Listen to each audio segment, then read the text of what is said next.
계속해서 우리가 이제 마태복음 말씀을 보고 있는데요. 이제 20장 말씀을 함께 보고 있습니다. 제가 마태복음의 1장부터 시작하다 보니까 지금 몇 년째 마태복음을 하고 있는데요. 벌써 20장까지 오니까 좀 감회가 새로운 것 같습니다.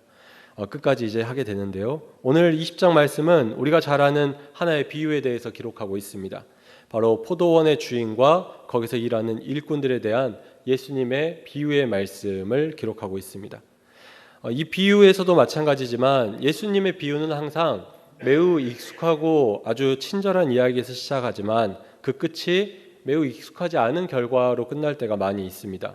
그래서 예수님의 비유에는 항상 무엇이 있냐면 뒤틀림이 있다라고 말합니다. 무슨 말이냐면 우리가 생각하던 흐름대로 흘러가지 않고 하나님의 뜻대로 그것을 뒤틀어 버린다라는 겁니다.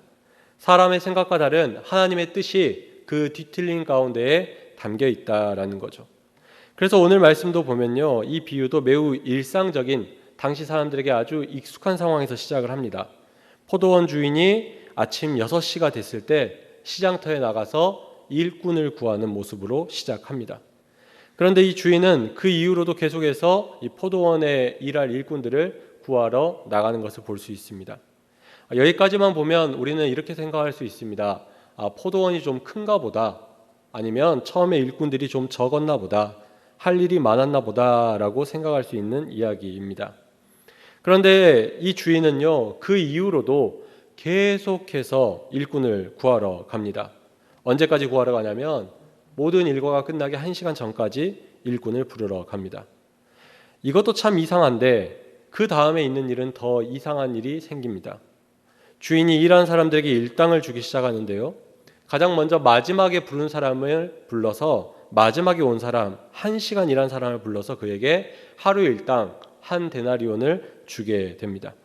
그리고 나서 점점 더 일을 많이 한 사람들을 불러서 똑같이 한 데나리온씩 주죠. 1시간 일하고 한 데나리온 받는 것도 참 이상한데 더 많이 일하는 사람들이 똑같이 한 데나리온 받는 것도 참 이상한 것 같습니다. 우리의 상식에선 이해가 안 되는 일이죠. 그렇게 모두가 일당을 받고 난 이후에 이 오전 6시 제일 먼저 와서 일했던, 그리고 오래 일했던 일꾼들이 와서 불만을 터뜨리죠.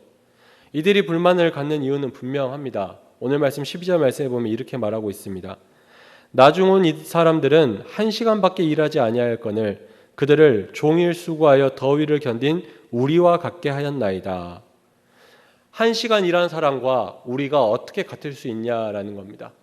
해가 질 때쯤 와서 편하게 일한 사람과 태양볕에서 수고한 우리가 어떻게 같을 수 있냐라는 겁니다. 사실 이건 어떻게 보면 우리가 같을 수 없다, 일종의 평균에 대한 이야기를 하는 것 같지만 결론적으로는 내가 돈을 더 받아야 되지 않습니까? 라는 그들의 마음이 담겨 있는 겁니다. 1시간 일한 사람이랑 나랑 똑같은 돈을 받았다는 것 그 자체가 지금 그들에게 불만인 거죠. 더 일한 사람한테는 더 주고 덜 일한 사람에게는 덜 주는 것이 당연한데 이 주인이 지금 그렇게 하지 않고 있다라는 겁니다. 일한 시간이 다른데 똑같은 돈을 주인이 잘못했다라고 이야기하는 거죠. 여러분 실제로 그렇지 않습니까? 아마 이제 우리 교회에서 대부분 일을 하고 있으시니까요. 여러분이 정상적으로 출근해서 정상적으로 퇴근하고 받는 금액을 누군가가 하루에 1시간 모아서 잠깐 일하고 이렇게 와서 손가락만 까딱까딱 했는데 똑같은 월급을 받아간다면 여러분 참을 수 있습니까? 제가 그런 일을 겪는다면 노동청에다가 신고를 하겠습니다. 이런 생각을 하겠죠. 야, 저 사람은 사장 아들인가? 야, 저 사람 사장 친척인가? 조카인가? 이상한데? 이런 회사는 그만 다녀야지. 이런 생각하지 않겠습니까? 지금 똑같은 생각을 이 일찍 와서 일한 일꾼들이 하고 있는 거죠. 그래서 주인에게 불만을 터뜨린 겁니다. 근데 그 일꾼들을 향해서, 불만을 토로하는 일꾼들을 향해서 보여주는 주인의 반응이 참 재밌습니다. 주인은 딱 한마디로 이렇게 말합니다. 나는 잘못한 게 없다. 그리고 잘못한 게 없는 이유도 분명합니다. 13절 말씀인데요. 우리가 자막을 통해서 함께 읽어보도록 하겠습니다. 함께 읽겠습니다. 시작.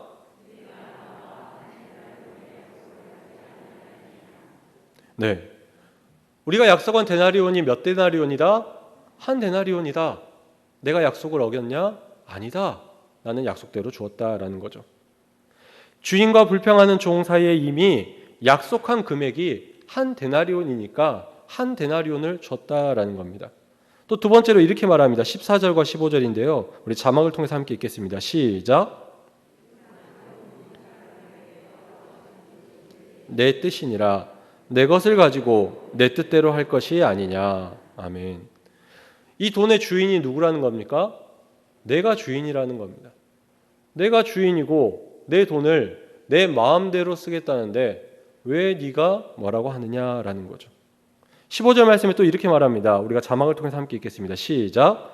내가 선함으로 내가 악하게 보느냐. 마지막 와서 1시간 일하는 사람에게 하루 일당을 주는 건 착한 일인데, 그래서 내가 지금 착한 일을 한 것인데 왜 너는 나를 나쁘다고 말하냐라고 묻고 있는 거죠. 나는 착한 일을 했을 뿐이다. 나는 선한 일을 했을 뿐이다. 왜 너는 그것을 나쁘다라고 말하느냐라고 묻고 있는 겁니다. 실제로 이 주인은요, 단 한 번도 나쁜 행동을 한 적이 없습니다. 악한 행동을 한 적이 없죠. 오히려 이 주인은요, 너무 착해서 탈입니다. 그렇지 않습니까? 말씀에 나온 것처럼 이 주인은 포도원을 가진 사람입니다. 여러분 혹시 과수원 가진 분 있으십니까? 없으십니까? 포도원을 가졌다는 건 무슨 얘기냐면, 거기서 일꾼을 쓰는 포도원을 가졌다는 건 무슨 말이냐면 부자란 소리죠.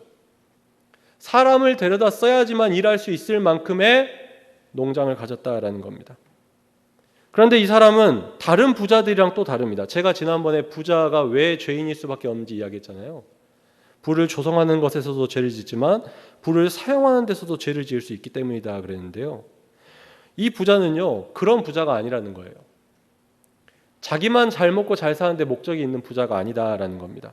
이 사람은 자기가 가진 이 포도원을 통해서 다른 사람들을 살려주는데 목적이 있는 사람이다라는 거죠. 그래서 이걸 어떻게 행하느냐?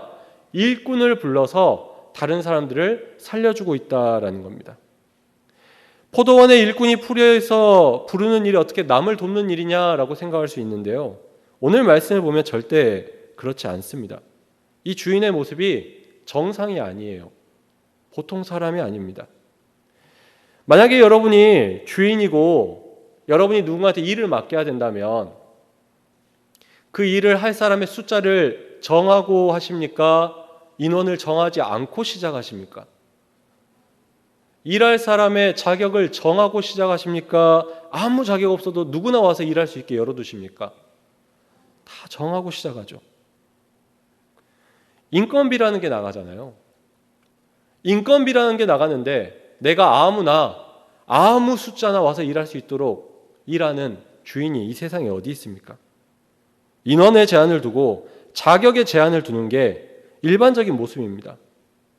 아무나 와서 원하는 대로 일할 수 없습니다. 그러면 배보다 배꼽이 더 커질 수 있죠. 그런데 오늘 말씀에 이 주인은 어떻게 했습니까? 그렇게 했습니까? 그렇게 하지 않았죠. 이 주인은요, 쉬지 않고 일꾼을 불러댑니다. 이 주인에게 있어서 내 포도원을 경작하는데 오늘 하루 일을 감당하는데 필요한 일꾼의 숫자는 중요하지 않습니다. 한 사람이라도 더 불러다가 일꾼으로 일하게 해주고 그 사람에게 한 데나리온을 주는 게 이 주인에게 목적인 겁니다. 그러니까 이 주인이 끊임없이 시장터에 나가는 그 수고를 감당하면서 일할 것이 없어서 놀고 있는 사람들을 불러다가 일할 수 있도록 해주고 있는 것입니다. 일하기를 원하기만 하면 자격이 있든 없든 건강하든 안 하든 포도에 대해서 잘 알든 모르든 상관이 없습니다. 다 데려다가 일할 수 있게 합니다. 이 사람이 몇 시간을 일했는지, 포도를 몇 송이를 땄는지, 포도를 따다가 떨어뜨린 게 몇 송인지 따지지 않습니다. 지금 이 주인에게 중요한 것은 더 많은 사람들에게 한 데나리온을 챙겨주는 게 가장 중요한 일이고 목적인 것입니다. 얼마나 착한 주인입니까? 착하다고 말하기도 그렇죠. 얼마나 바보 같은 사람입니까? 이 세상에서 이런 사람 본 적 있으십니까? 저는 없습니다. 그만큼 바보 같아 보일 만큼 착한 주인입니다. 그런데 이런 착한 주인의 모습과 다르게 이 비유에서 주인에게 불만을 토로하는 이 종들은요, 악한 모습을 보여주고 있습니다. 사실 이 처음 와서 일한 사람들도 어떻게 보면 주인이 불러서 사용했기 때문에 은혜를 입은 사람들이지만 이 착한 주인에게 받은 은혜를 이들은 기억하지 않습니다. 주인은 이들을 선함으로 대했지만 이들은 주인에게 악함으로 대하고 있습니다. 이들은 주인의 착함 때문에 부름받았습니다. 만약에 이 사람들이 자기가 가진 땅이 있었거나 자기가 원래 일하던 직장이 있었으면 시장터에 나와서 일자리를 구할 이유가 없죠. 이미 일할 곳이 없는 사람들입니다.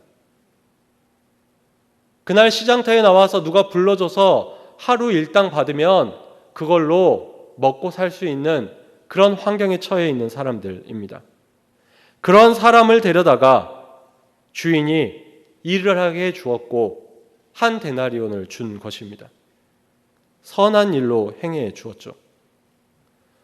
그런데 이 사람들은요, 이 종들은요, 주인이 자기에게 준 그 선한 일, 그 은혜를 다른 사람들을 보면서 자기 공로로 삼는다라는 겁니다. 내가 제일 먼저 와서 일했어. 내가 더 오래 일했어. 내가 너희들보다 더 수고했고 더 땀 흘렸고 더 더운 곳에서 견디면서 일했어. 내가 이런 공로가 있고 이런 업적이 있고 이런 경력이 있어. 그러니까 내가 당신들보다 더 많이 받는 것이 맞아. 당연해. 나는 당신들이랑 똑같은 것을 받는, 똑같은 은혜를 받는 이 상황을 견딜 수가 없어. 그러니까 주인에게 따지는 겁니다. 당신이 어떻게 나에게 이럴 수 있습니까?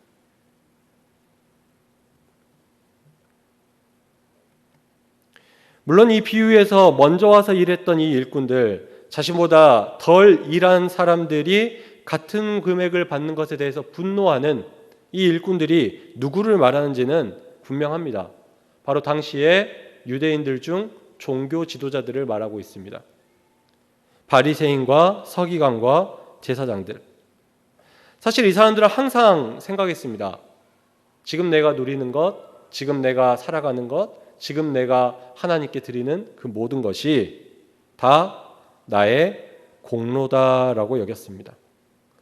그래서 나는 은혜를 받고 구원받는 게 당연한 일이고 오히려 나처럼 살지 못하는 저 사람들, 죄인과 가난한 자들은 은혜를 받을 수 없는 사람들이다라고 이야기했습니다.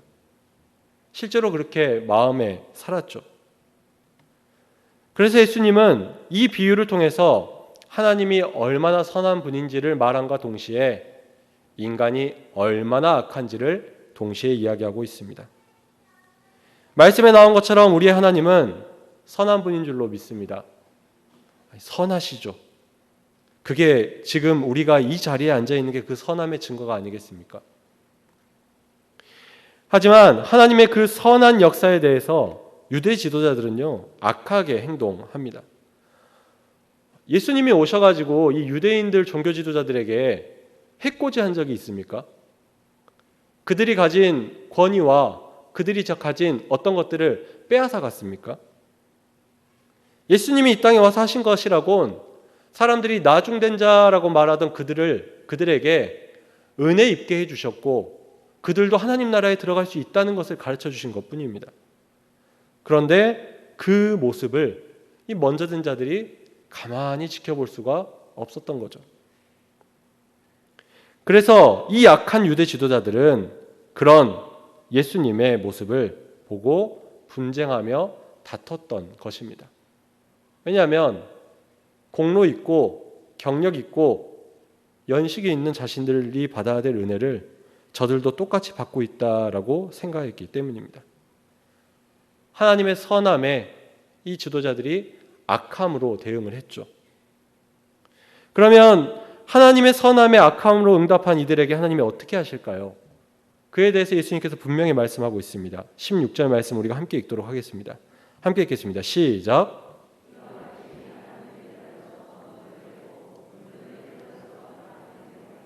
아멘. 이와 같이 나중된 자들이 먼저 되고 먼저 된 자들이 나중될 것이다 라는 겁니다. 그런데 이거는 이제 비유잖아요. 비유. 그리고 당시의 사람들만 듣는 게 아니라 지금 우리에게도 동일하게 전하는 하나님의 음성입니다. 이 비유에 나온 선한 주인처럼 아까 우리가 고백했던 것처럼 하나님께서는 지금도 우리에게 은혜를 주시는 줄로 믿습니다. 만약에 우리 하나님이 이 주인처럼 선한 분이 아니라면 여기에 당당하게 앉아 있을 수 있는 사람이 몇이나 되겠습니까? 저도 마찬가지죠. 만약에 하나님이 심은 대로 거두는 강팍한 주인이라면 여기서 하나님께 끝까지 쓰임 받을 수 있는 분이 몇 분이나 되겠습니까? 우리가 정말 구원받을 수 있겠습니까? 하지만 하나님이 선한 분이시기에 이 주인과 같이 선한 주인이시기에 또 우리에게 항상 좋은 것을 주시길 원하고 있기 때문에 그 넘치는 은혜로 지금 우리가 살아가고 있는 것입니다. 그 은혜가 있었기에 지금 우리가 이 자리에서 하나님께 예배를 드릴 수 있는 것입니다. 그런데 문제는요, 그 선한 하나님의 은혜를 우리가 받았음에도 불구하고 우리 안에 오늘 말씀에서 예수님 주인에게 대항하던 이 먼저 온 일꾼들 같은 마음이 있다라는 것입니다. 주인을 향해 불만을 터뜨리듯이 하나님을 향해 불만을 가진 우리의 마음이 있다라는 거죠. 내가 더 교회에 오래 다녔고 내가 더 봉사와 헌신 많이 했고 내가 헌금 더 많이 했고 내가 더 직분도 높고 직분 안에서도 내가 순번이 높고 내 가족 중에 목회자도 있고 항존직도 있고 혹시 우리가 스스로 공로라고 생각한 것 중에 제가 빼먹은 거 있습니까? 있으시면 한번 생각해 보시기 바랍니다. 그것까지 포함해서요. 우리는 우리 자신의 공로를 너무 인정받고 싶어 합니다. 물론 겉으로 티내시는 분은 없죠. 하지만 우리 마음 깊은 곳에 그런 마음이 없다라고 말할 수 있는 분이 몇 분이나 되실까요? 그런데 한번 생각해 보면 지금 우리가 공로라고 내가 스스로 생각하는 것 중에 하나님께 받지 않은 게 있습니까? 내가 업적이라고 생각한 것 중에 하나님이 허락하지 않은 것 있습니까? 하나님께서 저 시장터 같은 저 세상에서 아무에게도 선택받지 못하고 부름받지 못하고 쓰임받지 못하던, 아니 구원받지 못할 것 같던 우리를 불러서 구원해 주신 그 은혜의 감격은 지금 어디에 있습니까? 우리가 신방하다 보면 기도 제목 가운데 첫사랑에 대한 이야기를 많이 하시는데요. 그때만 해도 나 같은 사람 구원해 주신 것이 감사해서 내가 죽도록 충성하겠습니다. 내가 끝까지 충성하겠습니다. 내가 무엇이든 헌신하겠습니다. 라고 고백했던 그 결단 어디에 있으십니까? 하나님이 주신 은혜에 대한 감사로 시작했던 그 일들이 어떻게 우리에게 공로가 될 수 있겠습니까?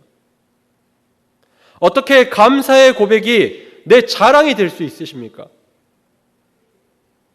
왜 내가 받은 은혜를 다른 사람이 똑같이 받으면 질투가 나고 화가 나는 것입니까? 하나님의 선하신 그 모습이 변질돼서입니까? 아니면 우리가 악하게 변질돼서입니까?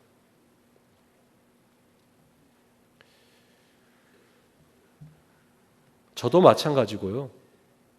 우리는 어느샌가 은혜에 감사해서 일하기보다 공로를 세우고 지키고 인정받기 위해서 일하는 모습이 있지 않으십니까? 그러다 보니 나보다 남이 공로를 세우거나 내 공로가 다른 사람에 의해서 흔들리고 무너질 것 같거나 또는 내 공로가 사람들에게 인정받지 못할 때 사람에게 분노하고 하나님께 원망하는 모습이 우리 가운데 있지 않으십니까?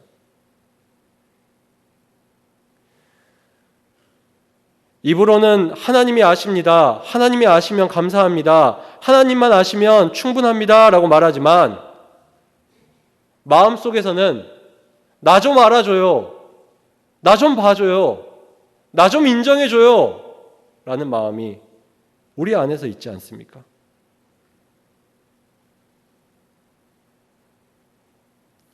우리에게 은혜를 베푸신 그 선한 하나님의 모습이 여전히 우리 안에서 발견되고 있으십니까? 바라기는 이제 은혜로 통치하시는 그 하나님을 기억하기 바랍니다. 그리고 다시 그 하나님의 은혜의 통치 안으로 들어갈 수 있는 우리가 되기를 바랍니다. 하나님의 은혜를 인정하며 하나님을 기억하고 내 안에 악함을 버려 다시 선한 백성 될 수 있는 저와 여러분 되기를 간절히 소원합니다. 다른 사람이 어떤 은혜를 받든 다른 사람이 어떤 일을 행하든 하나님이 그에게 무엇을 행해주든 그것에 관계없이 내가 받은 은혜 기억하며 내가 받은 은혜 감사하며 그것으로 주님 안에서 살아갈 수 있는 저와 여러분 될 줄로 믿습니다. 그렇게 살아갈 때 우리의 삶이 하나님 나라 안에서 살아가는 귀한 삶 될 줄로 믿습니다. 오늘 말씀 제목을 오마카세라고 했습니다. 혹시 오마카세를 아시는 분 계신가요? 네, 일본어입니다. 네, 일본어인데요. 뜻이 뭐냐면 맡긴다라는 뜻이 있습니다. 맡긴다. 이게 어디서 쓰는 말이냐면 초밥집에서 쓰는 말입니다. 초밥집. 사실 우리가 이제 일반적으로 가는 초밥집은 우리가 원하는 메뉴를 주문해서 먹죠. 뭐 모듬 A 세트를 먹는다든지 화러 세트를 먹는다든지 그런 걸 저희가 주문해서 먹는데 이 오마카세 집은 좀 다릅니다. 오마카세 집은 그 뜻 그대로 주인에게 모든 걸 맡깁니다. 메뉴판에 메뉴가 오마카세만 써져 있습니다. 무슨 말이냐면 주인이 내주는 대로 먹을 수밖에 없습니다. 그런데 그런 곳에 왜 사람들이 가냐? 왜 가냐면요. 주인이 손님을 위해서 가장 좋은 것을 가장 알맞게 순서까지 배려해서 준비해서 내어주니까 그 주인을 믿고 그 주인이 맛있는 것을 내어줄 것이라는 것을 믿고 가는 곳이 오마카세인 것입니다. 서로의 신뢰 또 주인은 손님에게 가장 좋은 것을 주는 그 마음 그것이 함께 있는 곳이 이 오마카세라는 집이죠. 그런데 오늘 이 비유를 보면서요 저는 오마카세가 떠올랐습니다. 주인이 주고 싶은 대로 주는 곳, 특별히 너무나도 선한 주인이 그 선한 뜻대로 선한 곳을 넘치게 주는 곳, 그곳이 하나님의 나라 아니겠습니까? 하나님의 나라는 마치 하나님이 주방장인 오마카세 초밥집 같다라는 생각을 하게 됐습니다. 그런 하나님의 나라를 살아가는 우리는 하나님이 주시는 대로 먹으면 됩니다. 내가 하루 종일 일했든 1시간 일했든 하나님이 한 데나리온 주시면 그게 선한 것입니다. 주는 대로 받으면 됩니다. 왜냐하면 그것이 가장 우리를 향한 좋은 것이기 때문에 그것이 우리를 향한 하나님의 은혜이기 때문에 나에게 알맞는 은혜이기 때문에 그것을 감사하며 받으면 되는 곳 그것이 바로 하나님의 나라라는 것입니다. 그래서 저는 그런 마음이 들었습니다. 마치 이 하나님의 나라라는 곳은 에덴 동산과 같다.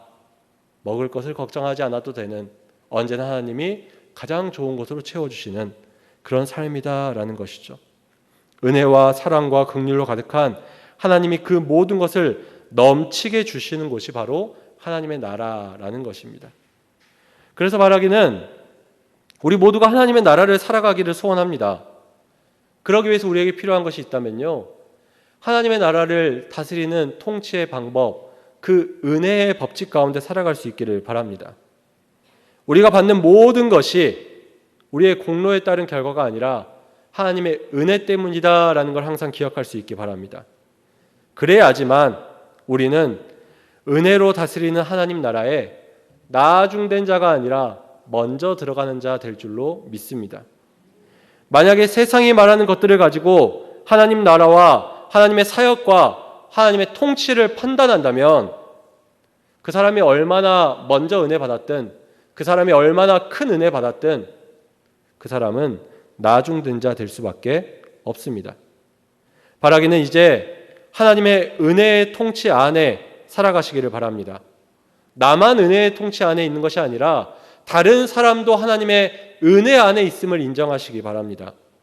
다른 사람을 바라보면서 평가하고 따지고 그것 때문에 불평했던 그 일꾼들 같은 악한 모습이 아니라 조용히 받은 한 데나리온의 은혜를 기억하며 때로는 내가 아침부터 일하고 한 데나리온 받은 것이 아니라 1시간 일하고 한 데나리온 받은 그런 너무나도 감당할 수 없는 은혜 받은 자임을 기억하며 그 은혜 주신 하나님의 뜻대로 살아가겠다고 결심하며 살아갈 수 있는 우리 모두가 되기를 간절히 소원합니다. 그렇게 살아갈 때 우리 모두가 하나님의 나라를 살아가는, 특별히 우리가 함께하는 이 금호교회가 하나님 나라와 같은 교회 될 줄로 믿습니다.